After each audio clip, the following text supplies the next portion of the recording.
Well, it appears there have been some change of personnel in the DOD and the DOJ. And I think maybe there's someone with their foot in the door in that area. So stick with me, folks. We're going to talk about everything that's going on at this point in just a minute.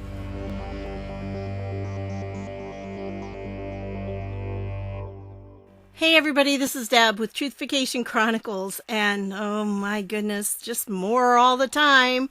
The news just doesn't stop at this point. And I wanted to start out with this one to show you that they had an election prayer vigil with Alveda King and Father Frank Pavone.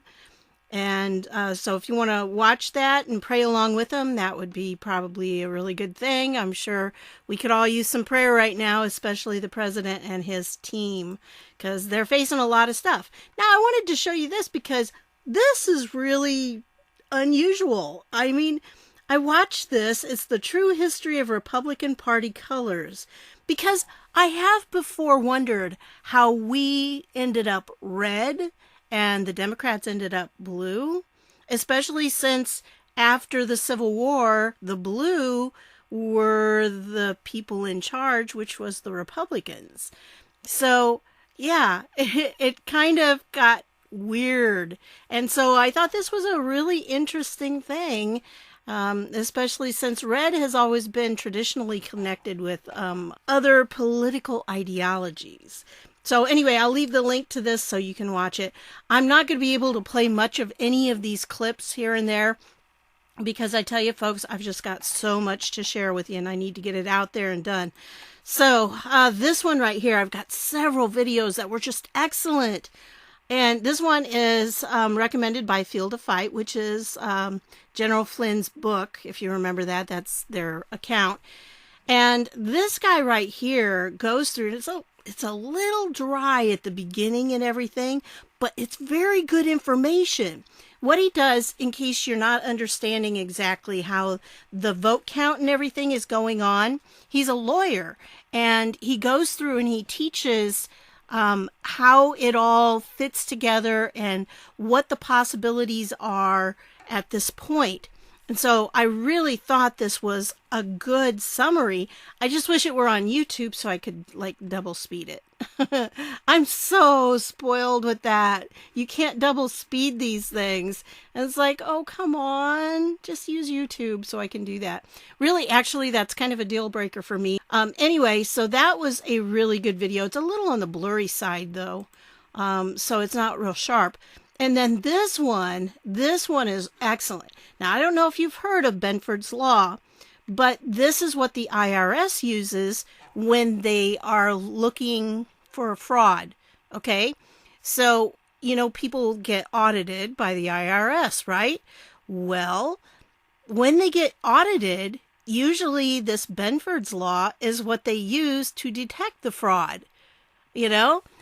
That's how they figure out who they're going to audit. Because there's somebody that doesn't fit in the statistics that should be. And this guy does an excellent job of going through and telling you where the abnormalities are. And he goes through like the Georgia statistics. And his firm, as far as I could tell, he said that they were working on things for a client. Now, he didn't specify who that client was, but it sounded to me like they are really studying these and going through in detail some of these states and trying to see if it looks like there could be fraud. And he said just from looking at the statistics that they start out with, he said from that baseline, he says there's definitely something wrong with how it was figured. There are abnormalities that should not be there. It shouldn't be that way. And it needs to be checked into because it doesn't fit the statistical norm. And when they come across that, like I said, this is what the IRS uses to figure things out, these statistics. So, you know, it's really a reliable type thing, or at least it says there's a red flag. It needs to be looked into further. Okay? Because, yeah, sometimes things don't always fit the normal statistics, but when you have some significant differences, I mean, this is what these people do for a living. So I thought this was an excellent video. He really did a great job presenting this. And then you have this. I went to POTUS's Twitter feed, and check this out. Do you think anybody's copying anything? I just thought it was really strange they use exactly the same words. So something's going on. It's a coordinated attack. And this was a Trump tweet that they're replying to. And so you have here this person. I mean, it's not like these people are anything big. They don't have a whole lot of followers or anything. This guy is a sub-editor or whatever that is. So, and a journalist supposedly. But he only has 237 followers. So I'm kind of thinking he's not that big of a journalist. So anyway, pretty nasty stuff being said to President Trump. But you know what? I always heard, don't count your chickens before they're hatched. And there's a reason for that. Every farmer knows, because not all the eggs hatch the way you think they're going to. And guess what? Things are starting to change. So it's becoming an interesting thing going on here. This was a really good video of Steve Bannon. He was kicked off of YouTube. So he's making guest appearances. That's one way to get around it, right? So this was on, Sebastian Gorka's America First with Sebastian Gorka. So there you go on that. It was really informative. Good hearing some of the things he had to say. And like I said, system glitch also uncovered in Wisconsin. Reversal of swapped votes removes lead from Joe Biden. Real Clear Politics has removed Wisconsin from Joe Biden, I think. At least some of them have. I think it was Real Clear Politics. Or maybe that was Pennsylvania. I'm not sure, but they did take some things off. So it's starting to readjust. It's going to be very interesting to see what happens. When this one is confirmed, it will result in a 19,500 vote gain for Trump, making the Wisconsin race a total toss-up. So maybe when they do the recount, and that one, as far as I know, was supposed to be a recount. So anyway, it's starting to happen, because when you look into stuff, guess what? There's actual evidence of it. Well, here's more on that one. Major developments in Wisconsin in direct violation of state law. The Wisconsin Elections Commission instructed every clerk in the state to illegally alter absentee ballots that were missing information, which would have invalidated them. So that's the deal there. Yep, and I'll leave that down below for you. And then this, what a press conference. Okay, I'm going to give you this one because Fox News cut off Kayleigh McEnany. Now, it doesn't start until about 25, I think it's, right at 25:43 is when it starts. And it starts out with Kayleigh McEnany, and she just kind of reads them the riot act. And I'll tell you what, these reporters were just mean. I mean, they were like out for blood when she was talking, and she was saying, it ain't over yet, folks, because this is how our, electoral process works. And then Ronna McDaniel gets up there, and she talks about a whistleblower. She reads a lot from the whistleblower's affidavit, which means when it's an affidavit, it means it was sworn testimony under pain of perjury. I mean, they could be tried for perjury if they're lying under oath. And she reads through it all, and then some idiot out there, one of the journalists, and I'm going to put that in quotes, journalists, but you don't have any actual evidence of fraud. It's like she said, I just told you that they were told to alter the dates so that the ballots that were received after November 3rd were dated November 2nd or November 3rd, so they could be counted. And they weren't supposed to be counted. That's fraud. That's illegal. I mean, they were just, they are going to be a pain in the butt when it comes down to the truth, because they are just not going to accept it. They're going to go off the deep end. And I tell you, if you're a store owner and you boarded things up, you may not want to remove the boarding yet, because I don't think they're going to take it well when the truth comes out. Well, speaking of truth, okay, I know everybody is very upset at Fox, and that's very evident. Tucker had a really interesting monologue. It's about 23 minutes long here. But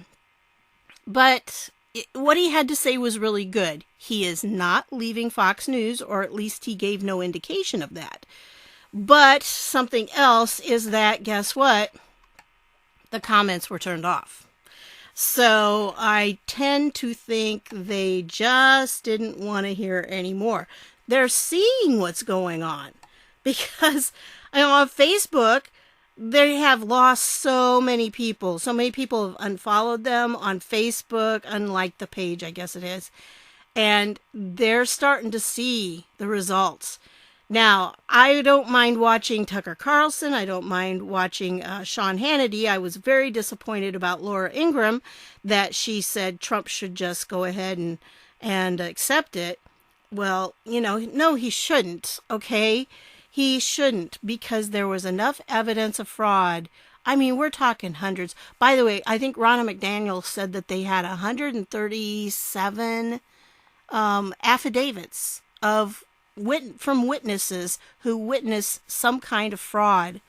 And, it's fake ballots and people's names being changed on the ballots. And in one state, they have to have like the address of the witness when, they have to witness the ballot being signed, and they have to have an address there. And a lot of them didn't have an address for the witness, so those would be disqualified.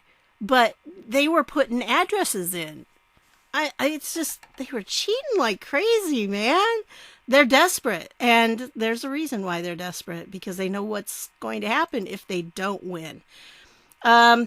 This right here came out today because Barr authorizes DOJ prosecutors to investigate election irregularities. Nothing here should be taken as any indication that the department has concluded that voting irregularities have impacted the outcome of any election, Barr noted in the memo. So he did give them a chance, though, to pursue substantial allegations of voting and vote tabulation irregularities prior to the certification of elections in your jurisdictions in certain cases, as I've already done in specific instances. Okay? And, of course, the left, they're crying foul. Oh, how horrible. He's messing with the election. And it's like, I don't get it. If you really, really care about the integrity of the election, and of course, the mantra of the Democrats was nobody is above the law. Well, that would mean Joe Biden's not above the law, right? So if there are suggestions that our election or some parts of our election had fraud in it, then it needs to be investigated. Why are you worried? If there wasn't any, why worry about an investigation? All it's going to do is turn up nothing then, kind of like the Mueller investigation, right? So, that was the thing. Trump wasn't worried because he knew if they did it honestly, they weren't going to come up with anything because he didn't do anything wrong. But the Democrats are so worried about this kind of investigation. Why? Because they know there is something that can be found. And so that happened. And when he put out the memo to the DOJ prosecutors, guess what? Yeah, DOJ's election crimes chief resigns after Barr directs prosecutors to probe voter fraud claims. I'm telling you, folks, one of the reasons this is still going on is because they're getting rid of all of these people. the ones that have been mucking up the system for a long time, this is flushing them out. Because, you get this thing that says, if there are any serious allegations of fraud, we should investigate. What's wrong with that? Isn't that what the Department of Justice is supposed to do? But oh no. This guy just couldn't take it. The head of the branch of the Justice Department that prosecutes election crimes resigned Monday, hours after Attorney General William Barr issued a memo to federal prosecutors to investigate specific allegations of voter fraud before the results of the presidential race are certified. And his name's Richard Pilger. Now, I don't know much about him yet. I haven't had a chance to dig on him, but it says he was the director of the Election Crimes Branch of the DOJ, sent a memo to colleagues that suggested his resignation was linked to Barr's memo, which was issued as the president's legal team mount baseless legal challenges to the election results. This is NBC, okay? Alleging widespread voter fraud cost him the race. So he said, having familiarized myself with the new policy and its ramifications, and in accord with the best tradition of the John C. Keeney Award for exceptional integrity and professionalism, my most cherished departmental recognition, I must regretfully resign from my role as director of the Election Crimes Branch. Bye. And don't let the door hit you in the butt on the way out. Boy, I tell you. Good riddance. Yeah, we don't need you. We need somebody who's actually going to do the job. The director of the Election Crimes Branch. And he's evidently a Democrat sympathizer. So, yeah, they're trying to say that, Trump's going to refuse to concede. Well, he shouldn't yet because there are still law cases going on. There's still a lot of investigations happening. Well, the Democrats were so concerned with Kavanaugh that they wanted us to slow down and check it out. And Amy Coney Barrett, no need to rush. We don't need to rush on her confirmation. But when it comes to something like this, oh, no, we can't take any more time. We got to announce it right now, and we've got to be saying it over and over and over again. And it irritates me every time I hear him say it because there is no president-elect at this time. Because the election is disputed, and because there are cases in court, and because the states have not put out their certified numbers yet, it's not valid. There is no president-elect. It simply doesn't happen until after the Electoral College meets. So, unfortunately, folks, just to give you a little timeline heads up, I don't know how long this is going to take. I'm hoping the 10 days is accurate, but I'm not sure. I'm not hanging my hat on that one. But I do think that we need to remember that the Electoral College meets on the 14th, I believe, December 14th. And then a week before that, or at least 6 days before that, they have to have the electors chosen. The state legislature has to choose the electors. So, and that's in that first video, the one video I showed you of the guy that was talking about how the whole electoral process works, because really it's a very good video to watch. Again, I just wish it could double speed. But anyway, and besides that, we also had this guy, Defense Secretary Mark Esper. He has prepared his resignation letter. You know what? I got news for this guy. I was not surprised he was going to be out of there. Were you? I mean, we knew since he was saying, well, I don't think you should use the Insurrection Act, Even though cities are burning and people are being killed, oh no, we don't think you should use the Insurrection Act. Well, it may come down. When I'm seeing all of these reactions by the people on the left, it might very well come down to that Insurrection Act of 1807. If you haven't seen that video, you need to watch it. Because, you know, it is one of those things that they're not going to take it well. They're not. Because they're celebrating so much right now. And they're like on this high and being really nasty about it. You know, it's really weird because they're like, we want to embrace everyone. But if you don't think like us, get out of here. We want to destroy you. I mean, that's really what's been going on. It's like they're like Dr. Jekyll and Mr. Hyde or something when you see them. I think it was Joy Behar, I think, was on The View that I was watching. I watched the clip of it. I saw more than I needed to. But she was just like, they just hate us so much. But they're trying to portray this, we are the party of love and tolerance, while they're being so very intolerant of us. And they're, oh, it's just, yeah.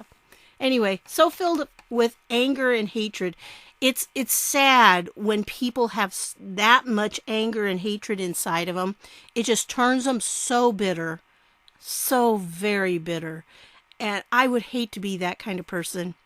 Oh, just, yeah.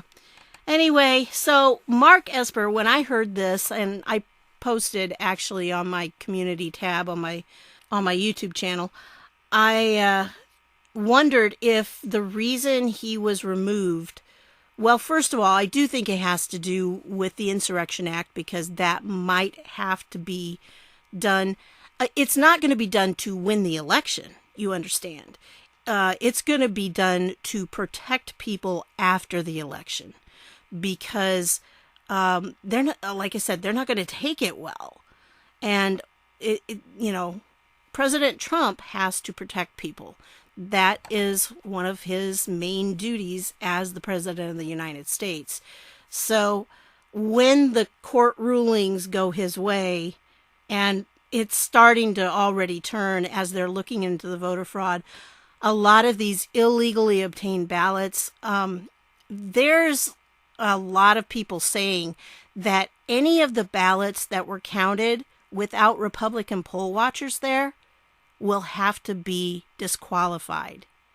That's huge, folks. That's huge. That's a lot of ballots, because those are the ballots that started pouring in, and that's when, you know, Biden suddenly jumped ahead. So that could be major. And we're talking at one point, somebody, I think, said 600 million or 600,000. 600 million. 600,000. So I'm very suspicious, by the way, of the numbers, because we have, 330 million people, 330 some million people in the United States, 325, I don't know, it's somewhere around there. And we're supposed to believe that 150 million voted. I'm having problems with that. Okay. Now it was 130 maybe. So I just think that, you know, the numbers are kind of big. So I don't know. I'm sure they're looking into them. There are people looking into a lot of aspects of this. Anyway, this particular article here says that he was expecting it. And I knew the guy was in trouble with the whole church thing when Trump went over there to hold up the Bible at the church, and he made a kind of bad comment about that. So I knew he was in trouble. And then it says also on the chopping block, if Trump wins re-election, is FBI Director Christopher Wray and CIA Director Gina Haspel. I don't know. They may be out of there before the official vote is that he wins. What? Lawyers can't find families of 666 migrant kids?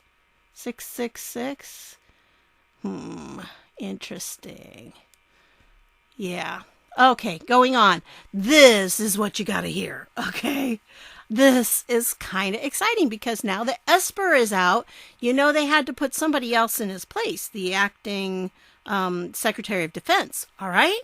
Well, follow this, folks. I'm going to have to read it to you. Again, I can't link to the things that are on the board so I normally use the We Are the News. Well, it's the guys on the board have been having trouble with bakers and double boards and stuff like that. So it's caused problems with the algorithm, or however he pulls things in for the We Are the News. So it's a couple days behind again. But this is so important. You need to hear this, guys. Okay, so now I'm not saying this is 100% true. This is one of the researchers, okay? So I don't know if it's true or not, but he makes a lot of sense. Follow this. He says General Flynn just became Shadow Secretary of Defense. And he says, in order to understand how, you must first understand who Flynn's protege, Ezra Cohen-Watnick, is. And so analysis of Ezra Cohen-Watnick, here are a few relevant articles, sauce on him, and here they are. I'm not going to go through all of them, but you can check those out. And he says, so from these articles, what can we infer about Ezra Cohen-Watnick? He worked for the DIA for at least 7 years. During that time, he went to the farm, and you know that's the CIA farm, and got embedded with CIA, and then was stationed in Afghanistan with CIA personnel who didn't like him because they believed that he was sent there by Flynn to spy on clown ops in Afghanistan. It is believed that ECW met General Flynn's son, Matthew Flynn, while at the farm. During the POTUS transition early administration days, Flynn brought Ezra along to work in the National Security Council, and despite being only 31 years old, he filled the role of Senior Director for Intelligence Programs. Basically, he was in charge of liaising between the entire intelligence community and the White House. Watnick played a critical role in uncovering Spygate and informing Devin Nunes about Obama's Trump Tower wiretapping and Susan Rice's request for unmasking Trump campaign personnel, thus setting off critically important House Intelligence Committee investigations into an Obama administration FBI DOJ wrongdoing. After Flynn got fired, the new National Security Advisor, H.R. McMaster, who we know was compromised because his dad got executed in a nursing home by black hats after Trump fired him, cleaned house by Flynn loyalists. Amidst McMaster's house cleaning, he tried to fire Cohen-Watnick. Trump wouldn't let him fire Watnick, and it was quite a public ordeal. While working as Senior Director for Intelligence Programs at the White House, Cohen-Watnick was focused on implementing an insider threat program. The media reports focus on this being an effort to expose stop leaks from the White House, but this could easily have been a much broader effort to identify and neutralize domestic threats from within various government agencies and corporations. Seventh Floor is no more, clowns, Goog, etc. Upon leaving the White House in August 2017, Cohen-Watnick went to work for Cisco. Yes, the Cisco that basically built, controls the physical architecture backbone of the internet. Seems to me that Cohen-Watnick could have easily been working at Cisco while on assignment, setting up internet fail-safes, locating and identifying the Seven Dwarfs supercomputers, and working closely with NSA DIA white hats to uncover more evidence and neutralize cyber threats. Next, Cohen-Watnick, armed with an avalanche of evidence against worldwide bad actors, having identified neutered inside threats, and having set up internet fail-safes, went to work directly with Sessions, then Matthew Whitaker at DOJ. His role was advising on counterintelligence and counterterrorism. Okay, now that's the first part. There's another part here. Okay, what follows is where it becomes interesting. In May of 2020, Ezra Cohen-Watnick is moved into the Pentagon. He is given a very high-level position as Assistant Secretary of Defense for counter-narcotics and global threats. While filling this position, he also fills the role as number 2 in special operations and low-intensity threats. That's like Solit. I don't know. Well, we're going to call it that. Solik. At this time, who was number 1 Assistant Secretary of Defense for Solik? The newly appointed Acting Secretary of Defense, Christopher Miller. That's right. ECW, Flynn's protege, was the new Secretary of Defense's right-hand man in Solik. In August of 2020, today's Secretary of Defense Chris Miller transferred to another section of the Pentagon, and he liked ECW so much that ECW took his role as #1 Assistant Secretary of Defense for Special Operations. When ECW moves out of his, quote, official position in counter-narcotics and global threats, who moves in to take his place? General Flynn's son and ECW's buddy from the farm, Matthew Flynn.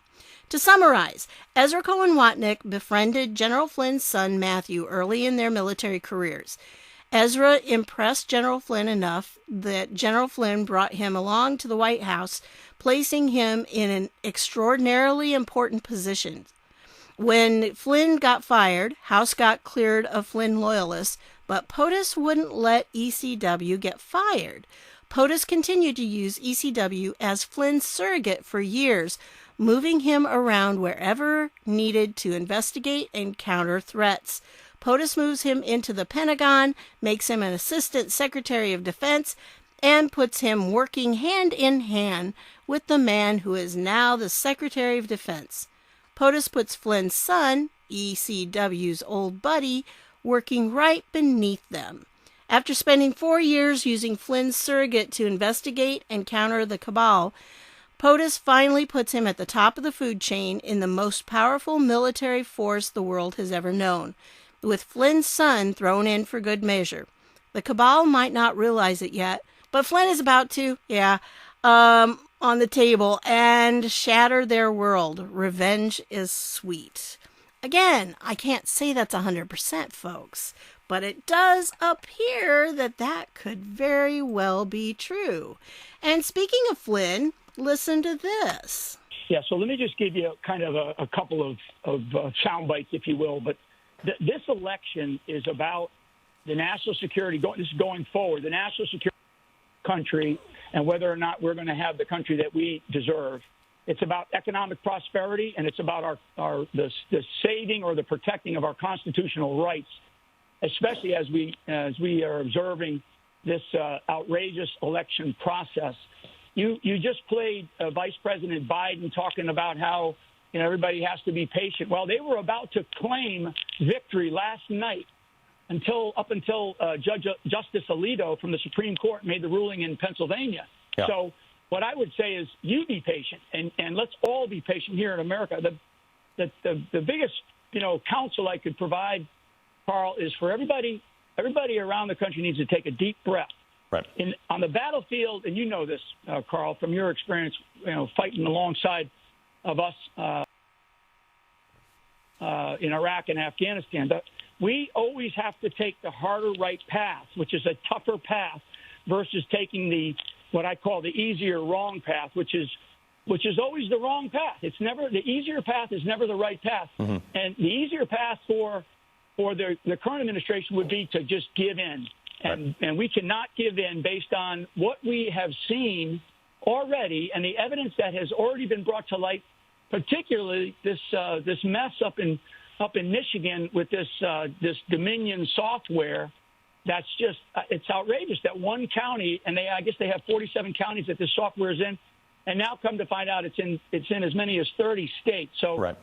So there has to be an investigation. There has to be a slowdown. Everybody has to slow down and take a deep breath because of the things that we need in this country going forward. And the president has said this, I think, in his great statement. We have to have trust. We have to have transparency. Americans are resilient people. We can withstand the weight that we are in right now. There's going to be a lot of gnashing of teeth, obviously. This is bigger than the presidency. This is bigger than Donald Trump. This is bigger than President Donald J. Trump, than Vice President Biden. Much bigger. This is the presidency of the United States of America. It's the Constitution of the United States of America. It's the process that we have had for almost 250 years. And my last point, Carl, and I'll shut up here for a second, is pressure by the media to call this election is totally irresponsible. Absolutely. So I do agree with them. Take a deep breath, and we can get through this. It's still a time of waiting, and I know a lot of us just don't do that very well. So I also wanted to point this out to you. It might be a little hard to see, but this is about as big as it'll get here. This is I'm pretty sure this is from Open Secrets. They didn't give any link to it, but you'll notice that Act Blue over here is the recipient. And so this appears to be people who work for Dominion voting systems, and they were giving donations to Act Blue, which of course is like the central clearinghouse type thing where they take all the donations and then they have a little fine print at the bottom that says, if you don't claim it or whatever, then they get to put it wherever they want. So that's kind of what Black Lives Matter was doing. But I don't get this. $1, you're going to give $1. Why?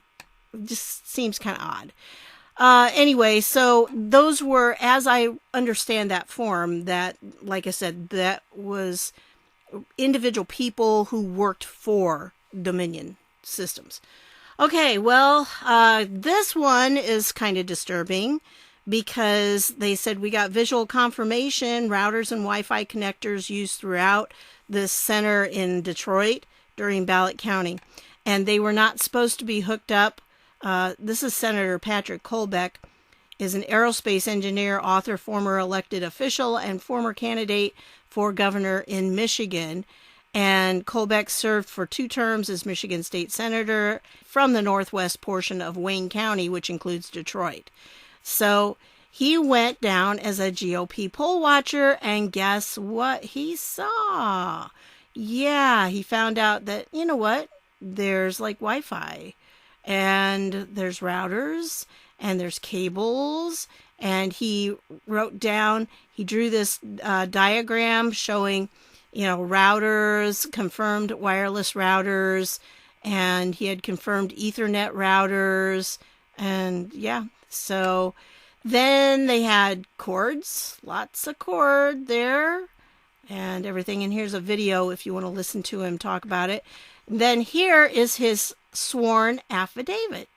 So this is, when people swear, like with this affidavit, it means that if they're lying, they can be accused of perjury. They can be in trouble.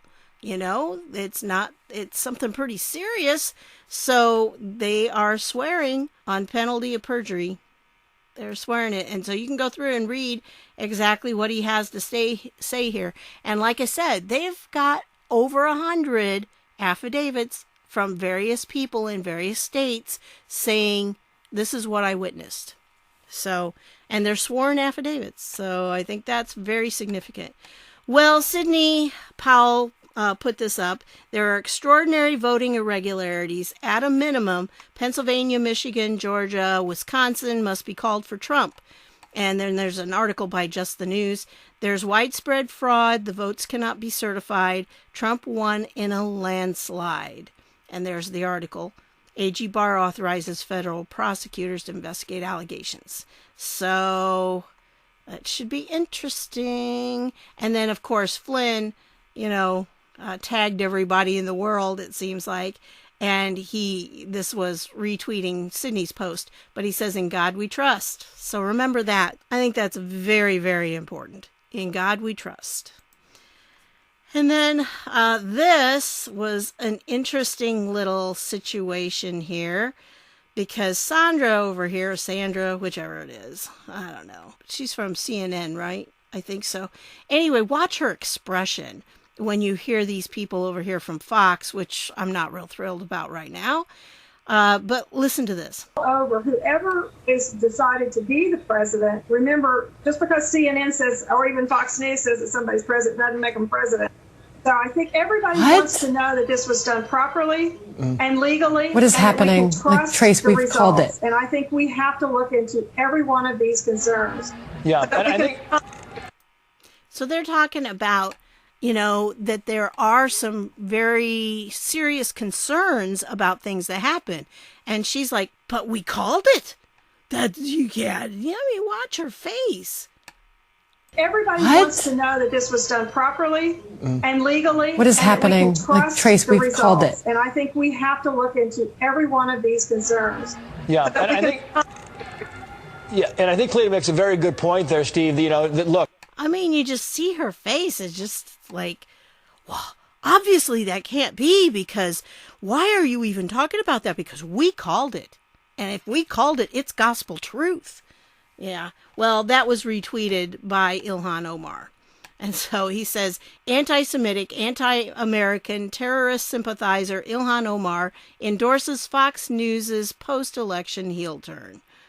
Oh, just crazy stuff we got going on. This one is interesting, and I'm sorry again, it's from the boards.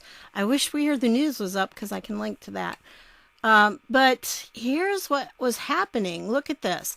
Trump had 46,649 votes, and Biden had 37,133. And that was at 11:43 p.m. And then at 11:57 p.m., look what happened.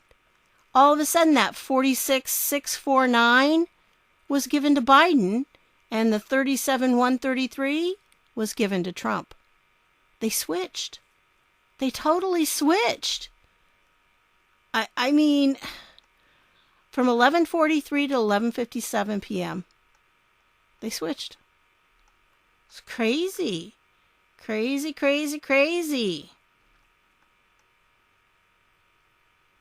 And down here he says, at 11:21, these results had not changed much. Then at 11:43, more votes came in, and they showed Trump had taken a commanding lead at 46,649 to Biden's 37,133. This was a 9,516 vote lead for Trump. But then suddenly at 11:57, these votes had swapped. Biden was reported with 46,649, and Trump was reduced to Biden's former total of 37,133. These votes had swapped from President Trump to Biden. Again, a swap from a Republican to a Democrat. The net impact was 19,032 votes. Yeah. So, in other words, Trump won Wisconsin as well. I'm telling you, folks, it's really starting to come out. And this one says most of Biden's 221,000 vote margin gain in Georgia in 3 counties that received $15 million from Zuckerberg-funded Safe Elections project. Yeah, safe for whom? So, most of Joe Biden's 221,751 vote margin gain in Georgia, compared to Hillary Clinton's performance in 2016, came from 3 metropolitan Atlanta counties that received more than $15 million from the Mark Zuckerberg-funded Center for Technology and Civic Life Safe Elections project. So, yeah, that's what we're fighting against. I'm telling you, these tech people need to be right up there with all the rest when it comes to the sedition charges. And then Richard Grenell said this. Don Jr. had tweeted out, wait, seriously, isn't this the guy who was involved with the IRS and Lois Lerner in targeting conservatives and the Tea Party? Maybe that's why he hasn't done hooey at DOJ.